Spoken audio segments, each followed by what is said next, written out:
नमस्कार, मैं डॉक्टर मीनाक्षी कंद जमशेदपुर झारखंड से आज दिनांक 21 मई 2025 को सदीनामा की ओर से संपादकीय लेकर उपस्थित हुई हूँ, जिसका शीर्षक है अलविदा लैला कबीर, जॉर्ज फर्नांडिस की ताकत, जिसे लिखा है हमारे सह संपादिका आदरणीय रेणुका अस्थाना जी ने।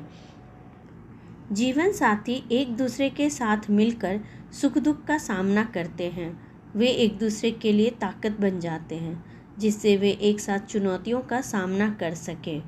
इसी को लेकर हमारी संपादिका जी ने अलविदा लैला कबीर, जॉर्ज फर्नांडिस की ताकत लेख लिखा है।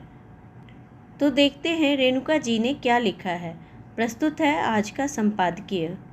2 वर्षों से कैंसर से जूझती पूर्व रक्षा मंत्री जॉर्ज फर्नांडिस की पत्नी लैला कबीर की मृत्यु 15 मई 2025 को हो गई।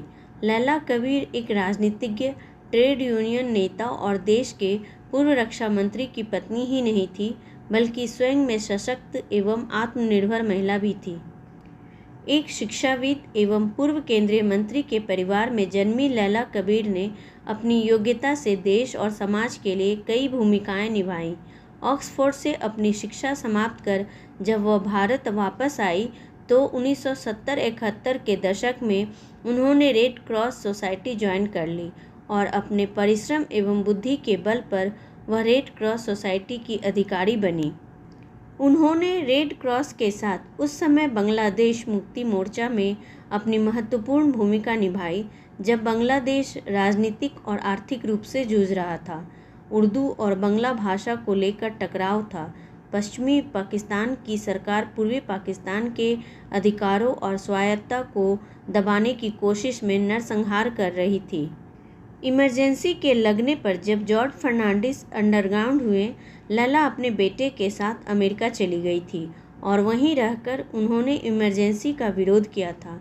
वहां रहकर वह प्रमुख अखबारों के संपादकों से मिलती थी और बैठकें भी करती थी।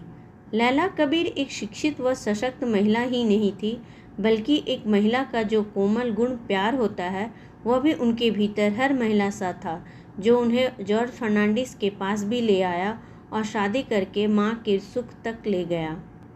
लैला कबीर ने अपने जीवन की हर पारी को अपने परिश्रम, दूरदर्शिता और एक स्त्री आवरण के साथ जिया। फर्नांडिस से अलगाव के बाद भी उन्होंने कभी तलाक नहीं लिया। इतना ही नहीं, जब जॉर्ज फर्नांडिस अल्जाइमर पार्किंसंस से जूझ रहे थे, लैला कबीर उनकी देखभाल के लिए वापस लौट आई थी और उनका ख्याल एक बच्चे सा रखा। कुछ समय लैला कबीर ने अपने बेटे के साथ देश से बाहर बिताया, पर इमरजेंसी के बाद वापस लौट आई। जीवन के कई उतार चढ़ाव देखती, समझती और उससे जूझती लैला कबीर ने अपने 80 बरस की उम्र बिता दी। न कोई शिकायत, न कोई जीवन से बहस, और चली गई अपनी अनंत यात्रा पर। सदीनामा समूह उन्हें अपनी श्रद्धांजलि अर्पित करता है। तो ये था हमारा आज का संपादकीय। कल फिर लौटूंगी नए विषय, नए संपादकीय के साथ। तब तक के लिए मैं विदा लेती हूँ। नमस्कार।